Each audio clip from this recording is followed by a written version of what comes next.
Alors, un petit vlog sur Dark Knight Rises. Va falloir m'excuser parce que je suis habitué à parler plus vite que je ne réfléchis, donc il est probable que je m'embrouille, que je parlote, que je machin. Le troisième volet de la série des Batman développé par Nolan. Une très bonne saga de films. Avec cela dit des hauts et des bas. Pour ma part, je trouve quand même que The Dark Knight était largement supérieur à Batman Begins. Qu'en est-il du coup du troisième volet? C'est vraiment un bon film. Je pense que c'est pas la peine de tourner autour du pot. Nolan, c'est certainement pas quelqu'un qui se fout de votre gueule. Et c'est quelqu'un qui aime son sujet. Il avait envie de faire ce film de toute façon. Je suis personnellement pas... Je peux pas dire que je suis déçu, parce que j'avais extrêmement peur du résultat final. Je pensais que, étant donné les hauteurs qu'avait atteint The Dark Knight, c'était pas possible de faire mieux. Et là-dessus, c'est confirmé. Pour moi, il n'est pas mieux, même s'il est très bien quand même. Savoir que ce n'est pas un film d'action, enfin très peu, c'est plutôt un film sur les conflits internes de Bruce Wayne que sur les grandes batailles de Batman. Pas mal de personnages. Il y a énormément de personnages différents, mais c'était le cas dans quasiment tous les Batman qu'il a développés. Énormément d'intrigues qui se croisent évidemment puisqu'il adore faire ça. Qu'est-ce que je peux reprocher au truc? Déjà, j'ai quand même beaucoup de mal avec le personnage de Bane. Faut savoir qu'à la base, je suis pas du tout un fan de comics. C'est une ambiance qui m'attire pas trop. J'arrive pas à comprendre exactement ce que j'aime pas dans les comics. Je pense que ça a un côté un peu n'importe quoi. Et pour autant, il y a des films qui sont du grand n'importe quoi et que j'aime bien quand même. Donc, je saurais pas trop expliquer pour ce que j'ai contre les comics. Il y a un esprit comics particulier auquel je n'arrive pas à accrocher. Et ce que j'avais beaucoup aimé dans The Dark Knight, c'est que ça s'éloignait énormément de l'esprit comics et que c'était extrêmement réaliste. Je croyais dans absolument tous les personnages qu'il y a dedans. Dès que j'ai vu les premières images de Bane avec son masque sur le visage, la montagne de muscles qui fait tout péter, j'ai tout de suite eu un problème avec ce personnage. Autant je peux concevoir que quelqu'un devienne taré comme le Joker sans en expliquer les raisons, ce que j'ai trouvé vraiment très bien, et se mette à vouloir instaurer le chaos partout parce que lui-même est dérangé dans sa tête. Autant le personnage de Bane, son histoire est complètement débile, son costume est vraiment, enfin, j'utilise le terme de débile, c'est un peu insultant, mais faut pas le prendre mal. Ça a un côté loufoque que j'ai du mal à accepter dans un univers qui pour moi était aussi réaliste que celui du Dark Knight. Donc j'ai déjà un problème de base avec Bane. Après, bien évidemment, le traitement de Nolan est toujours excellent. Donc le personnage de Bane est intéressant, bien que je trouve qu'il a beaucoup de failles. À beaucoup d'endroits, son plan est assez difficile à comprendre.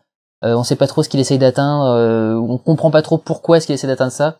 Il y a une réplique à un moment dans le film où il dit d'abord Gotham, et ensuite, et on s'attend à ce qu'il dise ensuite le monde, bien sûr, et non, c'est et ensuite je te laisse mourir ou un truc dans le genre. Et il y a quelque chose qui va pas. Alors, je sais bien que le principe de Gotham City, c'est d'incarner les États-Unis en général, mais le fait que ce personnage veuille uniquement se limiter à Gotham City a un côté très némésis de comics. C'est vraiment genre, je veux m'attaquer à ce truc-là en particulier et j'ai aucune vision globale des choses. Là, du coup, dans le film, la ville se retrouve à un moment coupée du reste des États-Unis et vit en autarcie avec tous les évadés d'Arkham.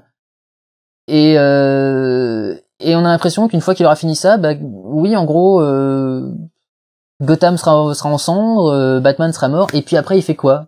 Il prend sa retraite à Acapulco avec ou dans l'île secrète dans laquelle se retrouvent Hitler et Elvis Presley. Enfin, voilà, c'est des espèces de trucs comme ça qui me paraissent un peu bizarres.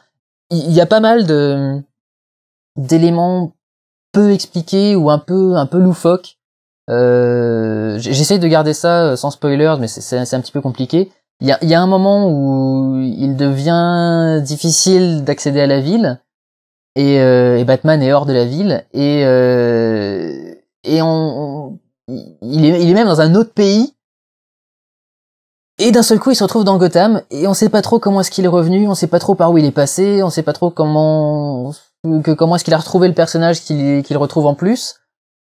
Voilà, des petites choses comme ça qui me paraissent étonnantes de la part de Nolan que je pensais voir couvrir ce genre de choses. Je m'attendais vraiment pas à ce qu'il fasse des omissions pareilles. Donc c'est des petites choses, des petits détails que j'avais pas vus dans Dark Knight, qui pour moi étaient quasiment parfaits quand même, et que là je vois dans Dark Knight Rises et qui du coup m'empêche de savourer totalement le truc, quoi. Les acteurs sont tous absolument géniaux.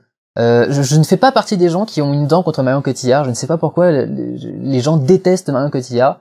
Je n'ai absolument rien reproché à cette dame. C'est une bonne actrice qui est toujours bonne dans ses rôles, à mon avis. Qui en plus est une femme très simple et qui n'a pas du tout pris la grosse tête.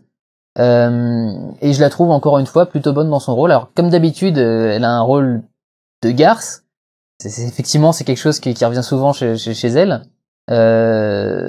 Mais non, je n'ai absolument rien à lui reprocher. Il y a mon petit chouchou Joseph Gordon-Levitt qui joue un personnage de flic assez sympa, qui pareil fait partie des espèces d'histoires un petit peu étranges. Sans rien vous spoiler parce que ce sera le cas au bout de 10 minutes de film. Ce mec démasque Bruce Wayne tout de suite. Et en fait, il nous explique que s'il a compris que Bruce Wayne était Batman, c'est parce que lui aussi est orphelin et que du coup il a vu dans le regard que Bruce Wayne cachait quelque chose et que ce quelque chose était forcément qu'il était Batman.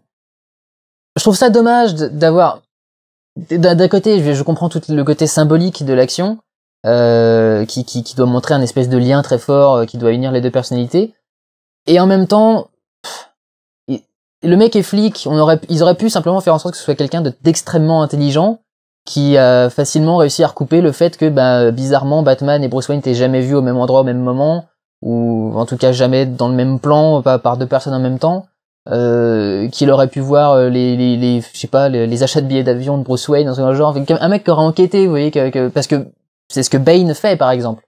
Bane depuis le début dans les comics a toujours été celui qui démasquait Batman extrêmement facilement, parce que c'est un mec qui est censé être très intelligent, ce qui n'est pas vraiment dans le film. En tout cas on le sent pas trop. Il le montre pas vraiment. On sent que c'est un stratège, mais on sent pas trop que c'est vraiment un mec brillant, ce qu'il est censé être. Et Bane, lui, découvre le poteau rose comme ça.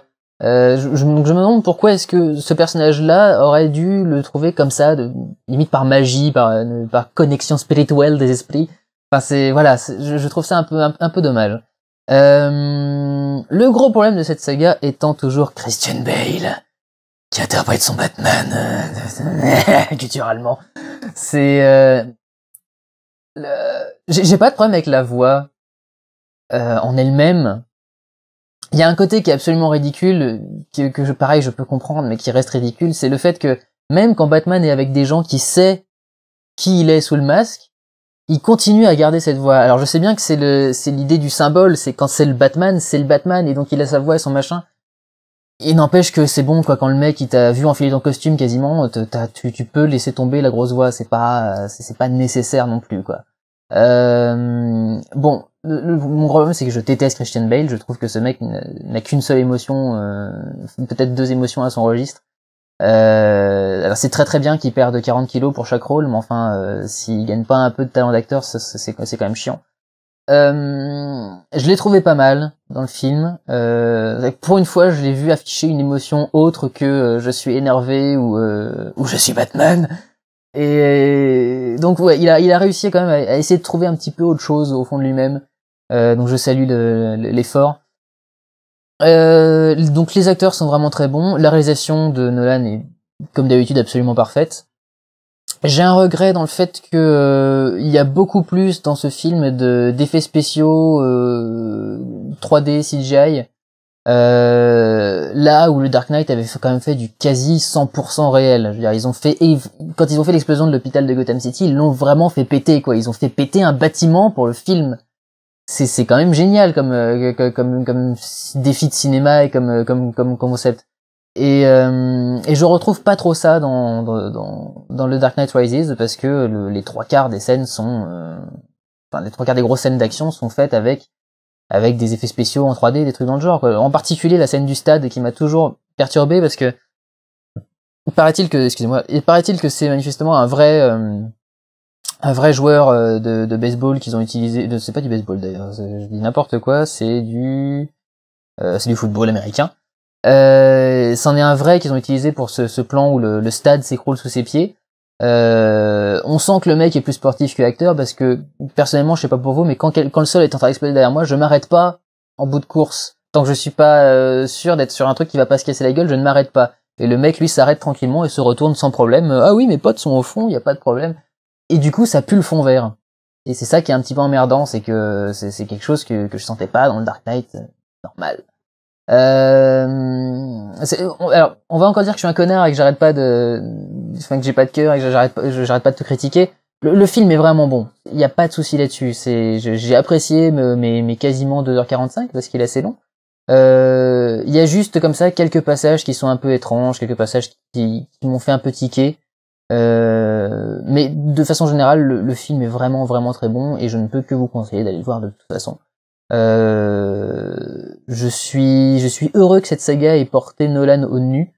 Je suis heureux que ça lui ait permis, par exemple, de trouver le financement pour faire Inception, qui devrait vraiment être ce qu'on appelle un film horizon dans le milieu, c'est-à-dire le film pour lequel tu commences à faire du cinéma, et que t'as en tête pendant tous les films que tu fais avant.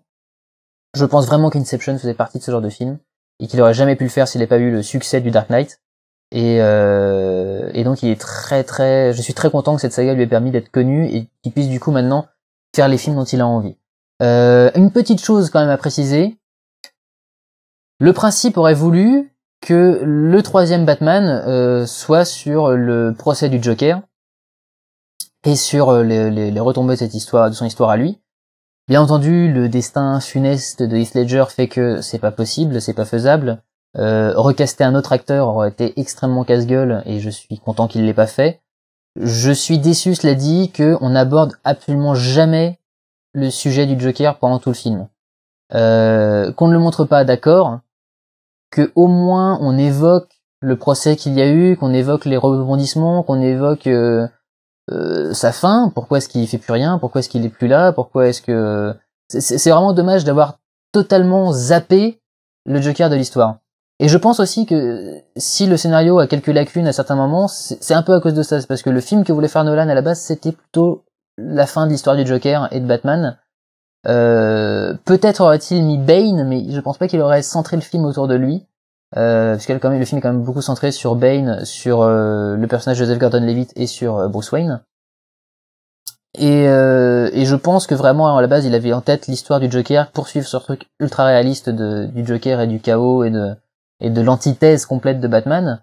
Et je pense que c'est en cela que le film pâtit un petit peu, et c'est peut-être pour ça qu'il y a certains passages qui collent un peu moins. Je pense vraiment que le troisième film aurait dû être comme ça. Bon, ça n'a pas pu être fait. Le film est bien comme il est aussi, moins bien à mon avis que ce qu'il aurait pu être avec un Joker. Et je pense qu'on aurait quand même dû garder un petit peu le Joker quelque part dans une lucarne dans l'histoire. Voilà, c'est tout ce que j'avais à vous dire sur The Dark Knight Rises. Je vous conseille d'aller le voir sans problème. Comme je vous l'ai dit, un petit peu moins bien pour moi que le précédent, mais de très très bonne facture en tous les cas. Et une assez bonne fin à l'arc du Dark Knight, même si je trouve que tout le dernier plan est un peu... Mais bon, voilà, c'est symbolique, c'est joli. Voilà. Voilà, et ben écoutez, éclatez-vous, allez voir des films. Ciao!